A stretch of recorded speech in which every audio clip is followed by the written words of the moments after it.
Today's episode is brought to you by Bison Ventures. Looking to buy a home should be the exciting part. The financing shouldn't be the thing that keeps you up at night. That's where we come in at Bison Ventures. We make the mortgage process straightforward, honest, and actually human. Whether you're buying your first place, or you're moving up, or you're refinancing what you've already got, real answers, no runaround. Just give me a call or head to our website at bisonventures.com. Let's get you home. All right. This is a special episode. We've got father-son. My first time I think I've done this. I meant to do this with my own kids, but now they're going to be pissed. So my first guest today is one of my longest and oldest friends. Old, but not like age-wise. Age both. I'm older than him, but we've known each other for a very long time. This is Oleg Bortman. Came to this country at 3 years old. His family left Ukraine as Jewish immigrants, landed in America with basically a fresh start, and Oleg ran with it. He studied biology, climbed the ladders in pharmaceutical sales, all the way to regional director at a Fortune 100 company, which is where we met, and then walked away from safe and successful path because something about real estate wouldn't let him go. He bought his first investment property in 99, got his Arizona license in 09, and built a team that became the number one in Biltmore inside of 18 months. Today, he's the co-founder and CEO of the Brokery, a relentlessly local residential brokerage with 4 offices across the greater Phoenix, and they have over 100 agents. He's a best-selling author. His book, Always Ahead, collects 12 stories of people who bet on themselves and won. But the reason I'm really here is I'm especially excited today is that Oleg didn't come alone. He brought his son, Levi. And Levi's kind of our hero as former soccer players and also people that didn't get to live the dream of playing soccer abroad. At 12 years old, he moved across. He got in at 11, or is it 12? 12 years old, okay. So he got in at PSG Academy at 12 years old, moved to Paris, which is obviously one of the most elite teams in the world. Just isn't a conversation about building a business with Oleg. It's about fathers and sons and about the leaps we make and about what happens when the next generation bets on itself just as boldly as the one before. Oleg and Levi, welcome to the show. Right. Thank you. Thank you so much for having us. Absolutely. This is going to be exciting. Levi, what you don't know is that Oleg and I talk about you all the time. And we tell stories to other people about you all the time. And one of the things I'll do before I start with any questions is Levi he's very young, and to have him on a podcast is rare. So that's probably why we didn't have young people on the podcast. But I have moments of you being probably 10 years old saying, "Hey, Ryan, how's work going? How's business going?" And you're like, what the heck is a little kid this young asking these types of questions? So you've always been like way more mature beyond your years, right? And so for me, following the journey of you, what you're doing it's just been very interesting, and I am very proud of you. This is your dad's friend, but so I think it's cool, and I'm excited to hear the stories from your perspective because I don't really know them and he doesn't really know them. Okay, so you came here at 3 years old, obviously with your parents. So how much of like who you are today can you trace back to like that immigrant experience?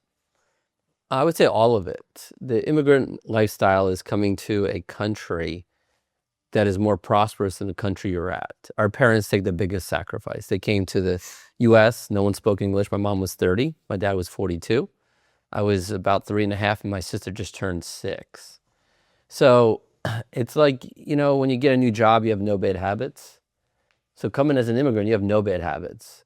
We take nothing for granted. Like, oh my God, there's food in the grocery store. It's like Christmas. We didn't see those things, right? So we have no bad habits. All we have is opportunity that people that are already in a country take for granted. Yeah. So as a very close-knit family, both my parents worked 2 jobs. They didn't make, I think, 50 cents an hour back in 1979 when we came over. And I always thought everything was possible. Yeah. Right? If we can go across the ocean, right? We went from Ukraine It was the Soviet Union at the time, but it came from Ukraine, Soviet Union, and then we stayed over in Austria and Italy for 6 weeks. That's how the process worked. By the time we land, you're like, oh my God, the weather's nice. People are nice. You can get a job. You can support yourself. So all we thought was like, oh, the harder you work, the more fruitful the country is going to be to you. So I think that mindset itself just transforms. It's wild that you still are like that, you know, after 47 years or whatever you want. 50 years old, but yeah, it's 47 years old. But you do always tell everybody that we're living the American dream, like quit bitching, complaining. Totally. It's the greatest country in the world. Not to put you on the spot, Levi, but let me just ask you this. Like, do you ever, like, does that stuff ever come into conversation at home? Oh yeah. Okay, yeah. He'll bring up the fact that, like, hey, what are you talking about? You have it so easy. In a way, yeah. Yeah. And do you have like any, I mean, do you hear other people talking about or complaining about things and sometimes go, okay, I know I have a great life. I know things are not like it was for my parents or my grandparents. But do you ever have to like check yourself and be like, okay, my parents would be pissed right now if I was doing what I'm doing? Yeah, sometimes. Yeah. Do you guys feel like right now with the World Cup and seeing all the things, like all the people talking about how great it is to be here is like very like, I told you so, like, well, like, you know, you're like, these are exactly whatever is coming. Even like people from, you know, just London, you know. Scotland, I mean. It's not like we're living in like, you know, third world countries. Correct. They're coming here and going like, this is unbelievable. And I think as Americans, we take that for granted for sure. Yeah, I mean, I scroll quite a bit on Instagram and I see those, like you said, people from London, people from Scotland. Scotland's playing a lot in Massachusetts. Yeah. And in Boston, they were like, the pubs ran out of beer. Yeah. And they were like, this is not what I heard on the news. This is not what's been told to me. They come here and they're like, this is the best country. I can drink, I can party. Right. And they're so clean. They're so appreciative of even their week here, 4 weeks here. They clean up after themselves. Yeah. They can't believe how safe and comfortable and how they feel that we're very welcoming. They're like, oh my God, these are the nicest people in the world. Yeah. So it reinforces that for the last 50 years or the last 47 years that I've been in the U.S., as you mentioned, that I saw it differently. Because the people that are coming here for the World Cup from those countries and France and Spain. I mean, last year we hosted one of my closest friends, Al. Him and his partner, Guillermo, starting kind of a soccer program to bring kids over to Spain. They were here for 7 to 10 days, and they were like, how do we move to America? They couldn't believe how amazing it is here. Yeah, from Spain. From Spain. Yeah. And everybody wants to go to Spain. Everybody wants to go to Spain, and so they come home. Totally. They're like, okay, it was pretty good. And we can get into that because you're there now. Oh. I think, well, we'll go a little bit further into you before we go into Levi, because I want most of this to be about him, to be honest with you. But I don't blame you. So just so everybody's like aware, obviously you are one of the owners of the Brokery, relentlessly local. We're in the office over here in Old Town Scottsdale, off of Safari Drive, which is basically Chaparral and Scottsdale Road. And then you have the office on 40th Street. You have the office on 44th Street. And then you have Bethany Home, North Central, Bethany Home, and the Biltmore Hotel. Biltmore Hotel. You saw that? And I've seen all those happen. Yes. You know, and you are trying to go international, but we're not going to talk about that today.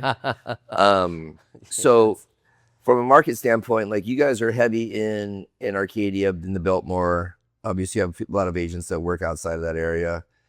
A lot of the people that watch this, they're living all over town. Sure. So not everything's relative to the market or the conditions and stuff right now, but you guys are having record-breaking years right now. Crazy stuff.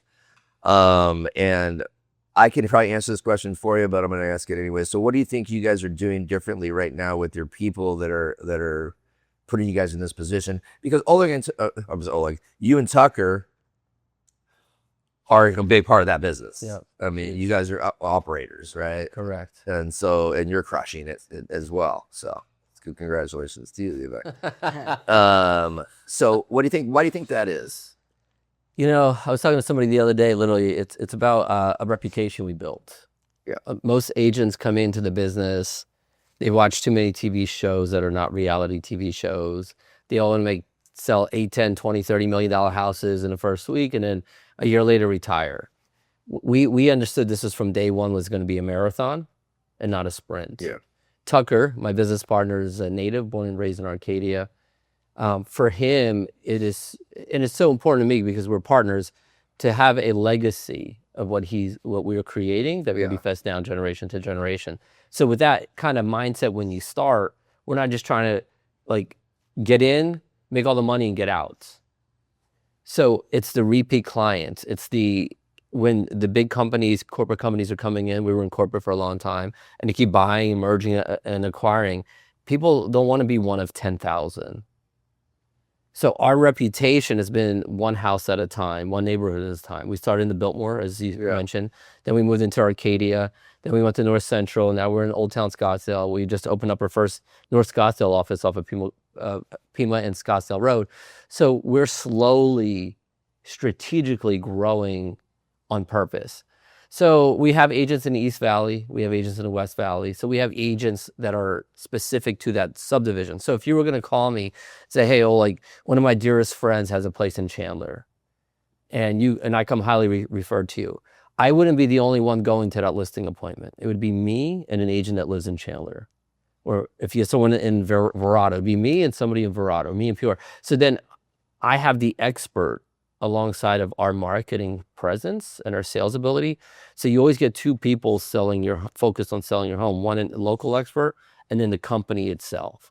That is what's been, the amount of market share we've gained with that type of strategy has been absolutely astronomical. And that's why year over year, even in the last 3 or 4 years where people had tough years, we've grown every single year between 20 and 30% from 2022, 2023, 2024, 2025.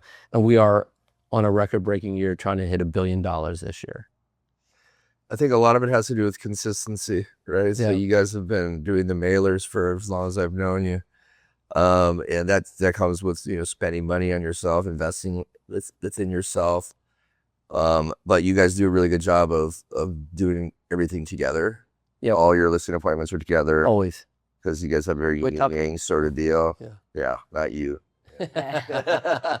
Now his smile might help me get the listing, right? Yeah, well, for sure. I bet you. And that's what I've seen from afar. It's just like you never wavered from like what you guys were gonna do, even though people were like, okay, it seems like the splits might be a lot or whatever. But then you realize that you need the marketing. The marketing's top notch, right? Madison Avenue type stuff. I mean, it's super nice, and you do all the the transaction coordinator stuff for everybody. They really just have to be really good at building relationships and really good at sales. And then from there, the tough, like the behind the scenes stuff, can be taken care of it for them if they want. So well, congratulations, you guys are crushing it. Thank you. And we focus on the 4 key C's, or our core is the 4 C's. Culture. We're all about the community, giving back to the community. Huge. Almost too much stuff, because sometimes I'm like, another thing we gotta do. Another movie event. Another Summer. It's 110. We'll throw you in the movie theater. Yeah. So we are, the culture, the community, collaboration. We have we're the only firm out there that truly does open collaboration. And the 4th C that's key to the success of our agents is the coaching. Every branch manager is responsible for coaching up the team that they have. Yeah. And why is it? It all comes back to the basics of being an immigrant. I am living the American dream. And every entrepreneur that's willing to take the risk on themselves is truly an American dream seeker. Yeah. And they don't need a hand out. They need a hand up. And since I've been there and Tucker's been there, and we have so many successful people in there, we're just giving that hand up to show them how to do it, invest in themselves. Yeah. And you too will be living the American dream. That was probably good enough for Oleg. That was a nice mic drop there. Jeez. Let's move on. No, so when you reached out to me to do this, you're like, we should interview Levi. And I was like, absolutely. And then I didn't even know he actually coming in today, because I had said, well, we need to do another one anyways, right? So how we're doing it now is not even how I thought we were going to do it, but I do like the way this is going because I think it's makes it more comfortable. Sure. Well, a lot of kids his age were figuring out middle school. Levi got on a plane at 12 years old. He moved to Paris by himself, crazy, to train at PSG Academy, one of the most elite soccer development programs on the planet. Since then, he's moved again to Madrid to keep chasing it at another academy. That's a whole life abroad in different languages and different cultures, all in pursuit of a dream, which, if you think about it, is exactly the kind of leap that his dad's whole story is built on. Levi, I want to spend some time with you going over the thought process and what it's like to like the thought process of going and do that and the balls it took to do so and the experience, the good and the bad and the ugly. Okay. Okay. Do All you right. want to start with like when? Let me just, I'll ask you the first question and then we'll probably just roll from there. Okay. So let's like, how did this, talk about like how it even came about? Like, how did the PSG thing even like come about for you? Because you were a very good soccer player, but you weren't like the best soccer player in town, right? For your age, right? Mm-hmm. But you had the maturity and the focus and the discipline that most coaches would probably see. But you think of most people going for like, oh, I need the fastest kid. I need the kid that's like, that's shining in the bimbo leagues. So you were the kid that, you know what I'm saying? Okay. Yeah, for sure. You had enough confidence in yourself to be like, all right, so let's talk through where did PSG come about? Okay, so it started when it was like we woke up one morning and my dad said on Instagram he saw that PSG have an academy in Miami. And when we went to my dad emailed them and reached out to them and said we had like spring break that week. And they said they don't have any like tryouts, but I can come in for training. So my dad also flew down my cousin, David. He's in law school now. Great guy. So we get to Florida and it was in Fort Lauderdale, right? Mm-hmm. So we were staying at a hotel there and we get to the first training. And it's kind of like in the middle of nowhere because we didn't know they're like redoing their stadium and stuff. So it kind of looked like a ghetto-ish place. And so we get to the first training. Did that make it even make you more nervous? I wasn't really nervous, but I was kind of like weirded out because we get there and there's only like 5 kids at training and like all different age groups. And apparently that's just like their first hour training that is optional, but we didn't know at the time. And after I finished the first hour, because at the time I was still 12, they asked me instead of playing with my group, I think at the time was like U13 or U14, something like that. They asked me to play with the U16s, so a couple years up. And I did really good in those trainings. Then on the last day, we had a game actually against the U19, and they asked my dad if I wanted to play because like they're a lot older. U19? Yeah, it was U16 versus U19, and they were huge. They're like, they're adults. Yeah. So that was good. I actually had a goal. And then a couple days after, I actually had a tryout with a team here. But little did I know, like I actually made the team not in Miami, of course, but in France. And after the training, my dad tells me, and then I was like, well, like I had no idea what that meant because I didn't even know. Nor did we. Yeah. Yeah. So let me ask you, so the kids that were at the training, were they mostly local Miami kids or Fort Lauderdale kids, or were there a lot of kids from other states that went? No, it was just me. Like I was the only one there. You were the only one that wasn't from Florida? I mean, when you went to Miami. Yeah. Well, so everybody was Florida. Kids from the different parts of the country. Like trialing? Not trying. No, it was just at the camp. The academy itself. Oh, like there. Yeah, I mean, there's I think kids from like Mexico and that stuff. But like I was like I guess the only kid that wasn't at that team. Like yeah. Yeah. It wasn't even official trials. All it was the regular practice. Yeah, it was like okay. And they let us do a drop in for 3 days. So you saw it on Instagram as like if you want to drop in on this, you can go. No, so we checked out Barcelona, and I wanted to see what else was available in the U.S. that was a European-based academy, and I found that there was a second academy which was PSG based out of Miami. Gotcha. So then during spring break, we went out there, and the director allowed us. They said they had no open trials, but they would allow us to just practice with the team that's usually practices Monday through Friday. That's how it all came together. Gotcha. So do you feel like at any point this was your parents' decision more than it was yours, or do you feel like this is something that you were like, I'm all in, this is something I want to go do, after you got explained what it was? Well, after I got to explain, I still like. Well, actually, the day before we left to Fort Lauderdale, the like whole director, the PSG Miami thing, her name's like Isabel or something. She had a like she brought us up to their like meeting room or something and just talked to my dad and I for like I don't know hour or two, explaining some things to us. But at the time, like I still didn't really understand. And then when we got back, and then I heard, then I was telling my parents like, cause like my dream was always to play in Europe, and be the best. But when I like got the thing, then I told my parents I wanted to go, and then they started looking into it.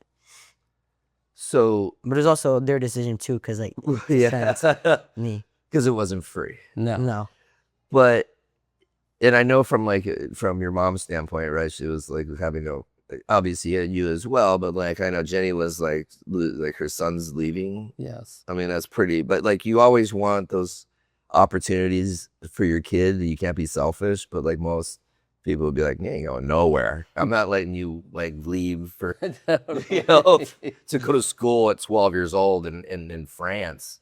But obviously you guys made the right decision. So did you go visit before you decided to go do it?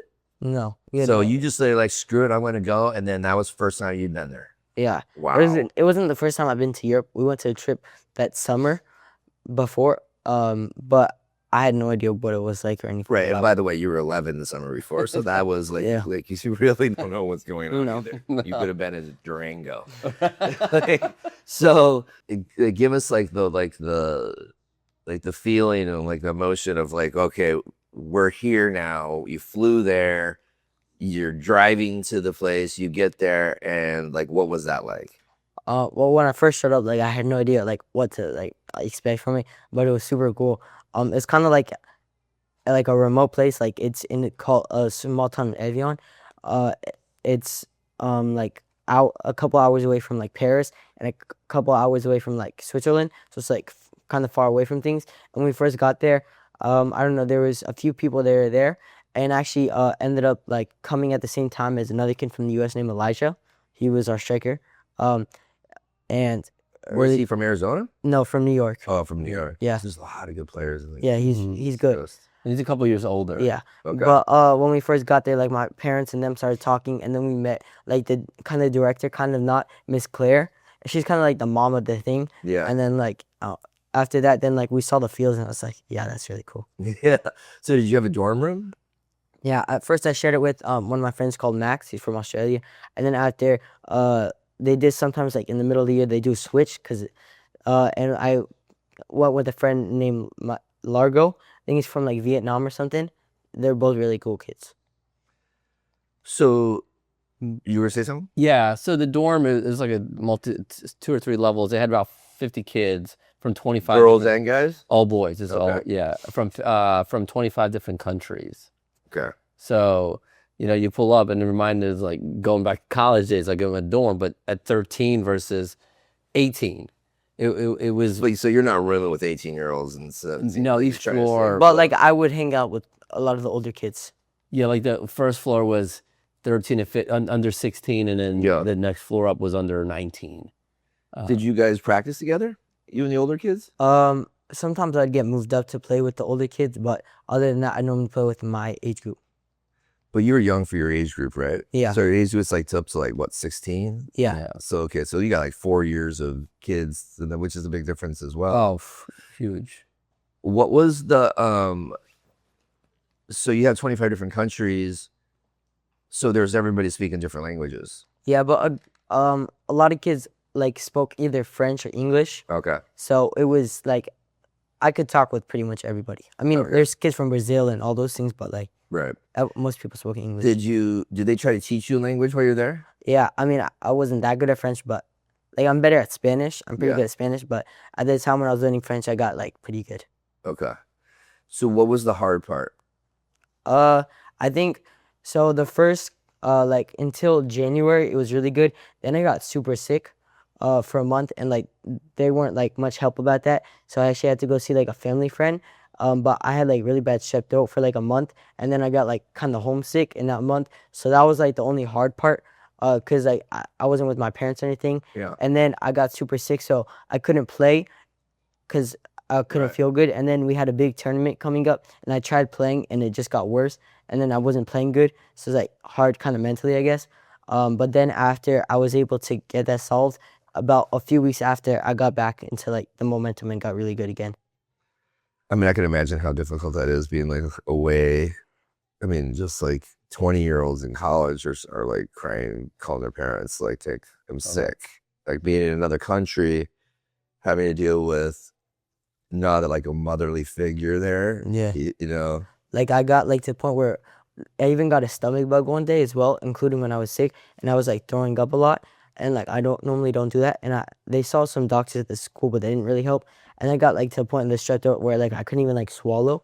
So then I had to go see like a emergency doctor or something, and then finally got antibiotics like a couple weeks after. Yeah, the medicine there is It's not, different. it's social. yeah, it is not as It's medicine. it's not as convenient as here. Yeah. Like here, you call a doctor, I got strep throat, and like 2 minutes later, you go to Walgreens or CVS. As if there, oh, wait 7 days, it's viral, and then 10 days, you're worse.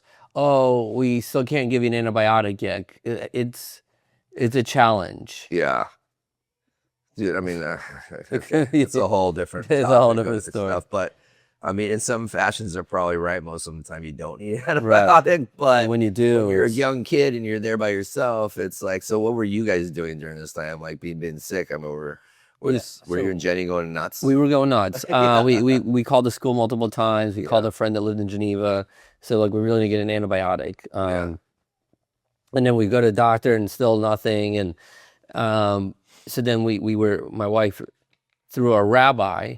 So our rabbi is super cool. We have a great rabbi here, Rabbi Alush. This guy, I think, he's like Kevin Bacon, but 1 degree of separation. Everybody knows Rabbi Alush. Right. He's like, oh yes, one of my dearest friends lives in Geneva. Right. And when we got there, the mom and family like welcomed us. So that was a place, and she had 3 kids. One had, has autism, so she already has her handful. And now Levi's an hour from her, and at any time, it's like, oh my God, if you need anything, so he comes over sick. In the middle of the night, he's throwing up, running a fever. She's got 3 of her own boys. Like she was literally, a blessing through. But we made it through, but these are life lessons, right? Totally. It challenges you on the mindset. How bad do you want this journey? Yeah. When my parents immigrated, we were talking about it just real quick, is they left everything behind. They left their parents. They left all the money. They couldn't bring anything over. They came over empty-handed across to a foreign country. Mm-hmm. This is a journey. My wife and I always tell Levi, we didn't choose this for you. We actually rather you stay here next to by our side. Yeah. He's my guy. Yeah. But we'll support you whatever your journey is. But remember, right?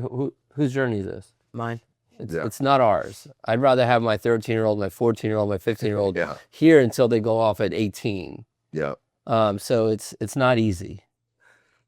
So what do you think you learned from a soccer standpoint, like really quickly? Like, was there a level of like, okay, I'm behind at this part of my game. What do I need to work on the most? What did they tell you? And then even like go further, like for kids here, because I've watched some of your games with him, and I've noticed like your first touch has gotten so good. It's like especially if you have your back to the goal, it's a quick boom. It's like one turn touch, right? Those sort of things, because you're moving quickly to the next spot, right? You got to distribute. How quickly did you realize, okay, I need to work on some things, and this is my worst part, and this is my best? Well, last year I feel like I've switched a couple positions. Like last year I went from like kind of a defender, I guess, to like a midfielder, defensive midfielder. And then like at that time it was more like a couple, like it was like win the ball and like maybe get past one player and then pass it. But this year I learned a lot about, like, I become like a great dribbler in my opinion. Where now I'm like an attacking player and I can score goals and assist a lot more. But like when I first got there, like even before like I joined the academy, the one thing that I learned like when I first went to Europe is that there's like, I guess, a world outside the US. Like Yeah. because I feel like if you've never been to like another country, you don't know that there's really like other people who want the same thing as you, but like different places in different like environments. I mean, dude, that's so smart and it's so true. Because we don't even think about the fact that like they have families too. They're missing them, right? They're going through the same sort of pains, and it's like the kids that are willing to go do that. It doesn't matter where they come from. They've all made that choice of like, okay, this is something that I really want. So let's talk about the decision to move from PSG and go to Madrid. Okay, so it was the summertime, and my dad and his best friend Al and Guillermo, they were talking, and I just finished the year. It was a really good ending, and it was summertime, and mom flies in to like pack my stuff up, and I had no idea really that we were gonna go to Spain, and then she tells me, "Oh, surprise, we're gonna go to Spain for some trials," and the first day, so we get Did you there. think you were going back? You were staying in PSG or you coming? Yeah, home? well, I mean, I left a lot of my things there. Oh. And I 2 big boxes worth of stuff. We committed. Why did you guys decide to not tell him this is what he was doing? so Because we weren't sure. so that happens, Jeez. and then we get there, and I have 2 trials plans. One with a team called Football Dreams, and another with a pro team called Rayo Vallecano, a La Liga team. And what happened was we get there, I have like we get settled in at the hotel, and then my first day of trials. Did I do one with Football Dreams? Mm-hmm. I had 1 trial with Football Dreams, 1 day trial, and I made the team. I did really good in trials. Is that like a IMG Academy sort of? No, it's just like another. The team's pretty good, Okay. but just like another name. Oh, okay. But at the time I had no idea, but I just knew it was Yeah. a team that I had to trial with, and I did really good in that. Then a day after, we have 1 day break. Then the next day, we have a trial with Rayo Vallecano, and we had no idea what to expect. So we leave like 30 minutes early. We go to one field. It was actually the right one, but we had no idea. Then we go to the other one, and then last minute they tell me that I'm supposed to be at the other one with the Because real their team. Spanish at the point is 0. Like Yeah, at the time I knew nothing. and they speak no English. Like it's Okay. full blown, like only Spanish coaches. It's, Yeah. they're not accommodating, and they're not supposed to accommodate for us. Right. We're in their country, Yes. so we go. And we're like, I'm showing them a phone because Al texts me Yeah. where we're supposed to go, and they're like, oh, over there. And then last minute, like they were doing the trials, and we actually went to the wrong one. And they say, "Oh, Levi, you're supposed to be with the like real team back there." So then we go back to the other side, and then I finally walk into like the locker room, and then all those kids are there, and then like I'm just like this small little kid that walks in without the clothes, and then like they all look at me weird, and then we go into the fields, and we just played a game, and I did pretty good in that, and then after When you that. did pretty good, did you felt like, okay, I made enough good touches and enough good completed passes? Because you know how mental this game is, right? Yeah. You have one, bad touch, it goes to the other team, now you got to chase them down. And Yeah, it was like ah. we had like 2 cones on each side and then 1 goal, and then we were the attacking team. And like one time I got the ball and I got past a couple kids, and then I passed it and then we scored. But other than that, it was like I had some nice stuff. And then after, the coach comes over to my dad and starts like pointing at his phone, and my dad had no idea what he was saying, and I had no idea either. And they just started like talk to someone. And then after a couple days later, they told us that we made the team. And then I had like a month to make a decision. And then I said, well, I've always wanted to go to Spain, so then I made that decision. And then That day or? like a couple of days, Okay. a couple weeks after. And then after that, we get there at the start of the year, and we're training with them. And then we play a game with them.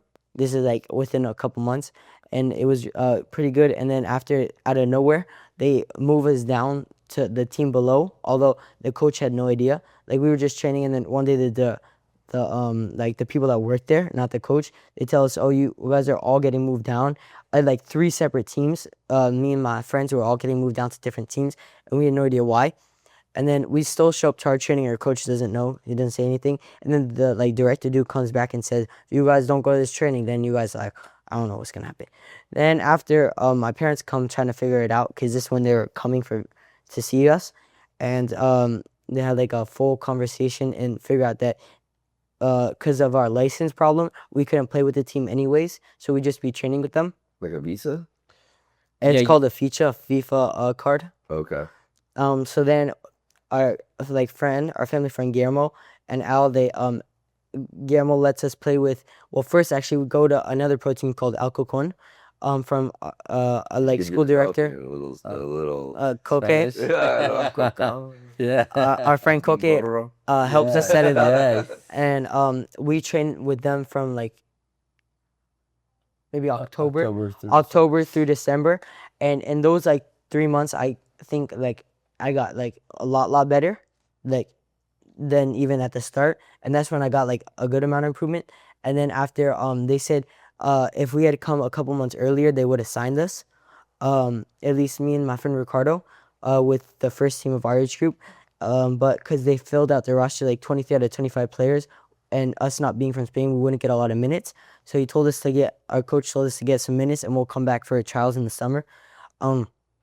So in January we started with a local team. Puerto de Madrid. Yeah, but we played with the 2010, so year up, and also with our age group. Because if we were priority with the 2010s, but if they had like 2 games in a weekend, then we could play with both. So that would be like playing with like Real Salt Lake or something like that, or just even like Phoenix Rising, Yeah. like your age group, but there. Yeah, and we had priority with the older kids. But if the like 2011s, our team needed us for like a game or something, then if the 10s, we already finished the game with them, then we'd play with them. And then we played there for like 5-6 months, something like that, and that was really cool. Like I got to know some of the Where did players. you live at this point? It's on campus, so Oh, it's all part of it. yes. Like, and they would drive us to the training. Gotcha. So it's like an IMG. yes, sort the of campus deal. Okay. itself doesn't have a pro team. What's it called?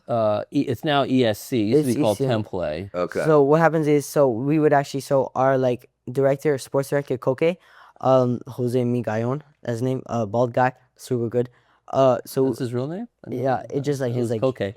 So but either way, we would do. So we paid for this thing, like the sports program, where we would train every day of the week during our school term. One of our periods was to train, and we would train with him. And Coque at the start didn't really like us. At least he didn't really like us because we were from America. And at the end, he's like, I think I've become one of his like more favorites, I guess. And so but long story short, so we had a really good time with Puerto. And then after, when it came to trials, I got injured the week before. Like I pulled something here or something. So I didn't train for like 3 weeks. So I had to miss my training with Alcocon. But we still made their preseason team. Because Coque like knew that like we were You're good enough to do it. yeah. And then after that, we had a trial with a team called Nuevo Dia. And this was like, I hadn't trained for 3 weeks, and I don't know where they say, oh, you have we just played a game, and I did pretty good in that. And then after that, we made both teams. So now we'll see. We have preseason with both, and then we'll see what happens after. So let me just kind of like unpack this for a second here. So you live at this place, and you have the opportunity to you train within or live within, but they kind of almost like farm you out to over the programs, and you can decide which one you want to go to. Yeah. And are they like under clubs of like a La Liga? Yeah, well, Alcocon, the pro team that we made, so their first team, like their men's team, is in the 3rd division. They used to be in the 2nd, but Okay. their first team for our like age group is in the 1st division, and the second team's I think in the 3rd. Okay. And then the other team is a local team. And then for what's it called? Bodia, their first team's in I think the 2nd division, and their second team's in the 3rd. Gotcha. And then Rayo Vallecano was just in the European Championship. So when they started, if they were rostered early enough, and if we had the paperwork, Rayo lost to Crystal Palace. Crystal Palace. Oh wow. Yeah, 0. like 3 months ago for the European Championship. So Rayo's. So have you gone and There you like go. looked at have you watched any games for say like the academy for Real Madrid or Atletico Yeah, to so watch the kids your age and in those programs? And at the start of the year, my friend Cameron, he was playing a game against Real Madrid. I think they lost like 2-1, but he did good in that game, and like we saw that. And then after So we were at the academy. It was unbelievable. Like 20 I just saw field- some footage on like I think it was like the U14s or something. It's been all over like the news because there's one kid that everybody is saying you've got to watch this kid. He's really small, but like the caliber of like quickness and ball control is out of control with these kids. Mm-hmm. The reason I'm asking you this or telling you this is I'm curious if, and this is not a bash on U.S. soccer, the kids here, right? And the training is just different, right? Especially for you because you're doing it all the time, right? You're here, you really don't have that opportunity. Do you notice that, like, do you feel like right now you could come here and it'd be a different ball game for kids your age? Like, not that you'd be like, well, the best player ever, Yeah. but you would be like, all right, I'm obviously learned a lot and I've gotten that much better, Yeah. and you could probably do pretty damn well. Yeah. But also, like, the one thing that helps a lot, I think this year I improved like a lot more than like the last year, because we actually get to train by ourselves. So like every day after school, me and my friends like Ricardo, Mateo, Marco, Ethan, Max, those kids will all like train after school. We'll do like our own thing, and then sometimes we do like a shooting game and stuff. Yeah. And then like the whole reason to play is to have fun, in my opinion. Yeah. Because if you're not having fun, then it's not right. And then that's like, I feel like how you improve the most, by just like training by yourself and stuff and that. So yeah. I mean, that's obviously coaching driven, so because this pounded in your head. That's the reason why kids get good at any sport, right? So once they want to go practice on their own, and that's why the kids in South America and Latin America and Central America, anywhere besides the United States, really, are kids going out, and that's what they do every day, right? Like you have your Argentinian jersey on, right? The Messi didn't play regular soccer until he played futsal for before beginning of his life, before they even went onto the field, because that's what the kids do out in the park instead of go play basketball. Yeah, like also at the like throughout the year, like when I would be with my friends, we'd play like a lot of games and stuff. And then closer to the ends of the time, they finally opened the pools, which is fun. So like you get your mind off for a little bit, and then you get to go train. But even when I'm back home, like I'll invite some of my friends over, and then we'll just play like 2v2 in the backyard and stuff. Yeah. That's always fun. I mean, that's the cool part. So you're having like a normal life too. It's not like it's like psycho. You're up in the morning and 4 o'clock practice, then you get lunch or breakfast, and then you go practice, and then you have like school. And the only annoying thing is that our trainings don't end sometimes till 11 o'clock. So on school nights, normally we go to bed between 11:30 and 12:30 or 1. Jeez. So walk us through like a day then. So what, like, do you go to regular school like regular time? Yeah. So at the start of the year, I would train in the morning, but after I learned that I need more sleep than that, so after then I got to the point where like I'll wake up for breakfast, or I'll wake up at 8 in the morning. I'll get ready for like 10-15 minutes. I'll go down to breakfast with my school bag. School starts at 8:45. School's from 8:45 until 1:05, and then at like 1:10 we'll have to be on the fields like for our training or stuff. And then we train for about an hour. We do like 5v5, 6v6 in like small area, which also helps you improve a lot. And one of like, in my opinion, like the best kid at the school, his name is Max. He used to play for Chelsea and stuff. So like he also helped me with some stuff. And then where's he from? UK. Okay. He's a year older than me. Like a year and a half or something. And then but after like, I think at the start, I don't know, there was like 15 kids or 10 kids out of it. Maybe I was like in the middle, and now I feel like I'm one of the best in the like group of them. And then after that, we'll have lunch, or like we'll go to our room, change, have lunch. Then we have a last period from 3 to 3:50, and then dinner actually doesn't start till 8, but our trainings at night also don't start till 8. So between like 3:50 and 8 or 7:30, because we leave then, I'll take like a nap, and then I'll go train with my friends or by Spain, myself. you take siestas, baby. Yeah. Fast. So like I'll either train by myself or train with friends for like an hour or two, and then I'll have training after. Do you guys go do anything else besides like the pool? I mean, you guys like, is there like, I mean, you guys go hang out in town, or you're in that age where you find girls, or like, I'm like, I'll be honest, like it's like the normal teenage kid stuff. You can go to the movies, or you can go like can you leave campus and go get lunch with your friends? Yeah. So you can come and go as you please, as long as it doesn't affect your school or your practices. Yeah, for sure. Okay.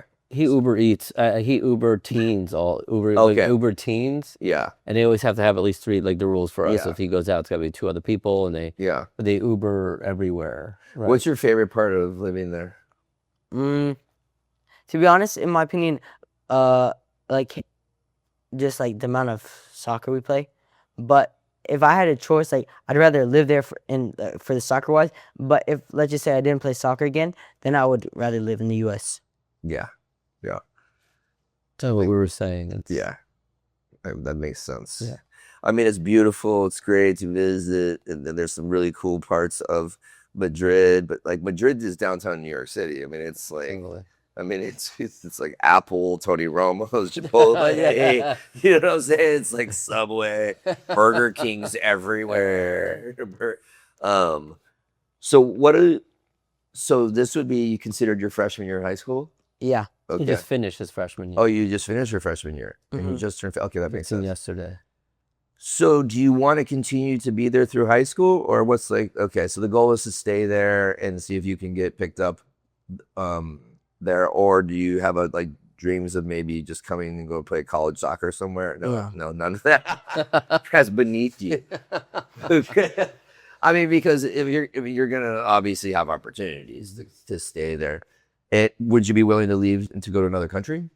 I mean, if the offer's right, Yeah. like, Yeah. but I wouldn't like really go unless like if it's a top 5 league, then sure. But I don't really see leaving if it's like I don't know some like smaller random country. Yeah. Italy's Yeah. beautiful. Like I'm saying, like you're talking like Italy, France, or Spain. Or Germany or UK, something like that. Yeah, Yeah. that would be kind of cool too. Yeah. But yeah, I think that Spain's probably. I mean, it's the nicest place as far as I'm concerned. For sure. Besides here, so if soccer wasn't your path, like what other things are you into? I mean, are you reading stuff? Are you like, do you have any like interest in like, I mean, like you're in like one of the most culturally like engulfed cities in the world, really, right? So you get to see so much cool stuff, and you get to meet a lot of cool people outside of soccer. You probably have friends that have parents that are doing cool things you've met through your program and through France. I guess I'm just trying to get at like soccer, right? And like that's awesome. I'm just curious if like there's anything else that like that you're like, oh, that seems cool. I mean, like I guess I have side hobbies and stuff. Like I love sports cards. Okay. Like the other day, me and my uncle went to like the convention Yeah, at the Cardinal Stadium, the show, which was really cool. We were there for like 5 hours or something. yeah. But That's I like cool. to read like I don't like to read like big books, but like I like to read like there's this book called The Academy. It's almost like a book about me, pretty much. That's why I like it. Kind of helps out who you don't play. I like to read like those types of books. Yeah. Also, I love watching like sports, and I love watching TV. So in my free time as well, I watch a lot of TV. Like right now I'm watching White Collar. It's like Great show. yeah. But I've also watched like Smallville, Suits, and those things. And then this is another good one. yeah. I was just gonna say. Seinfeld. He's Yeah, watched. Seinfeld. That was Seinfeld. Have you started Sopranos yet? No, yeah. That's because that's right now is happening. Like where all these shows are like they're. I mean, my kids are all watching The Wire and Sopranos and Yeah. Seinfeld. Wire's another great one. Oh man, Like I watched Seinfeld. Like my dad helped hooked me It's a on it little old. a long time ago though, like Yeah. 4 years ago. All right. I wish so he watched. He What? watched some stuff about cool haircuts. That's the one thing him and I. that is a cool Yeah, haircut. yeah, Apparently, yeah. that's what all the kids got. I mean, this is what I was trying to tell my other friends. It's like every time, because I did this too. Every time you think that, like, oh my God, look around. I know. They didn't just make it up. It's like every kid's got the same I'm haircut. trying to Yeah. trim it down a little It's bit. funny that it's just as popular. Like it's also popular in Yeah, Spain as It it is. is in America. I know. Right, Maybe. So let me ask you a question between the two of you, and then we'll wrap it up. Oleg, what do you hope Levi takes from watching you build what you're building? And then Levi, what have you actually taken from it? Like watching your dad and his like journey and his success. So you start. What I hope that he appreciates and takes the most of is the journey itself. The journey Yeah. is where all the memories are made. It's where the character is built of a person, Yeah. and it's the most rewarding at the end. We don't know when our last day is Yeah. on the planet.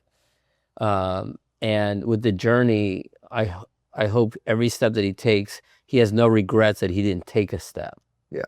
Most people are like, man, I wish I did this 10 years ago. So what was hardest for my wife and I would have been a hypocrite. My parents sacrificed and came here. It would be, what I didn't want is to say no at 13 Yeah. and he never get an offer again at 17 or 18. So it was a difficult decision for us, but I didn't want to be like, oh, Levi at 20, Dad, I wish you let me go. Yeah. So it's the journey. Enjoy. Life is short, you don't know. But the people you meet along the journey, like Al, I was mentioning, I've known him, he was an exchange student in high school. Known him since I was 16 years old. Right, which is wild. Wild. And the journey of life, what God created for me, was to rekindle that relationship.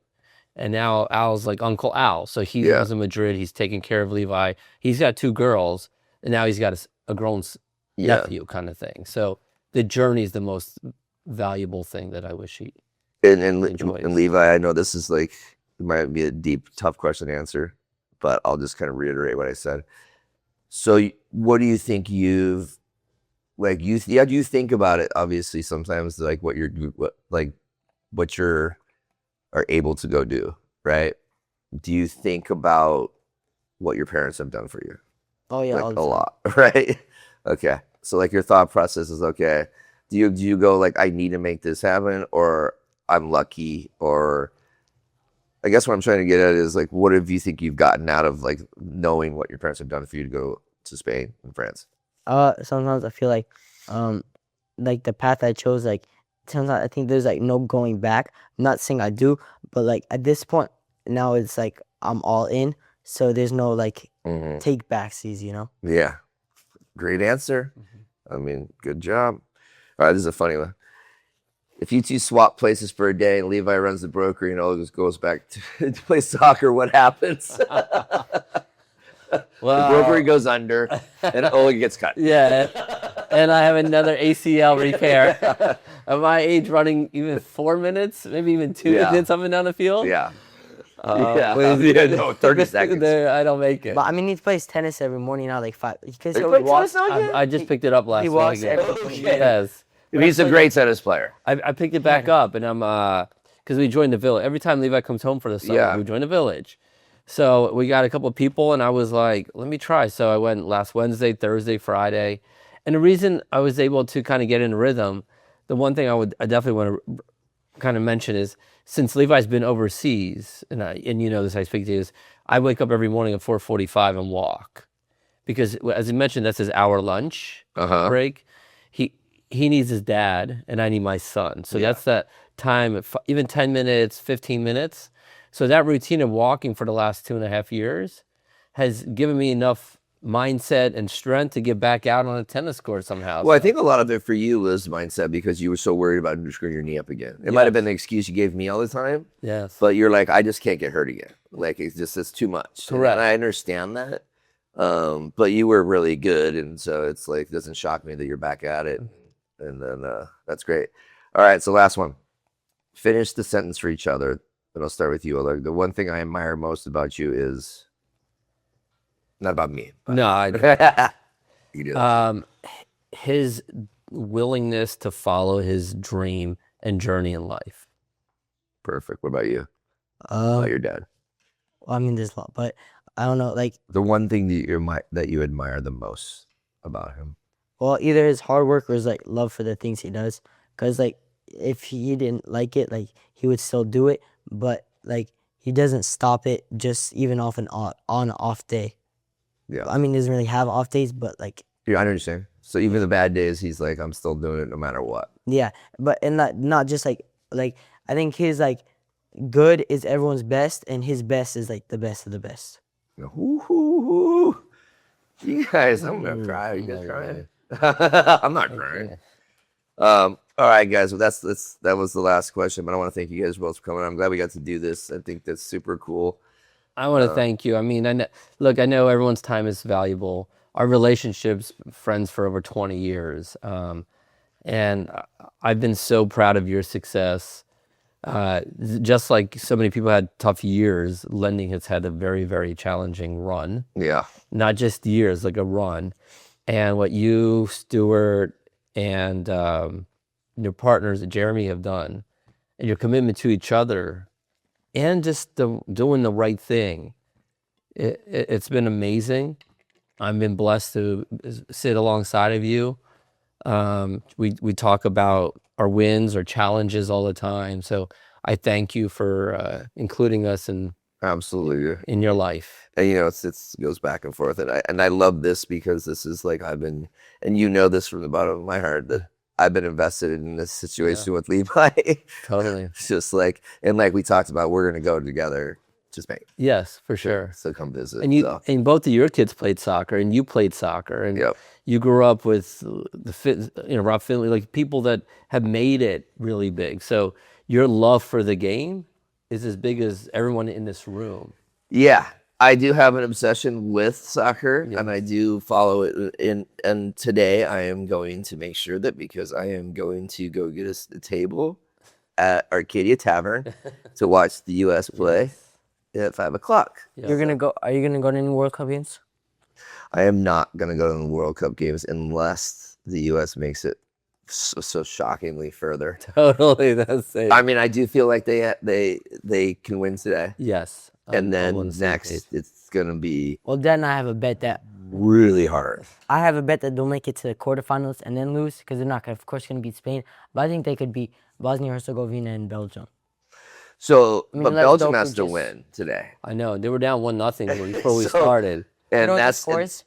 and they're playing Senegal. Senegal. So I mean, those African countries are just they're like Senegal really did just win the African Cup of Nations. I know Morocco, like they gave it to Morocco, but Senegal did win it. So That was a big drama. That game. Yeah, it's a big drama. remember I watching love Morocco. Yes. Because I just think they've got such a ton of such crazy talent that people don't even know about Morocco. Yeah. People don't even know Morocco's in Africa. Totally. Yeah, really.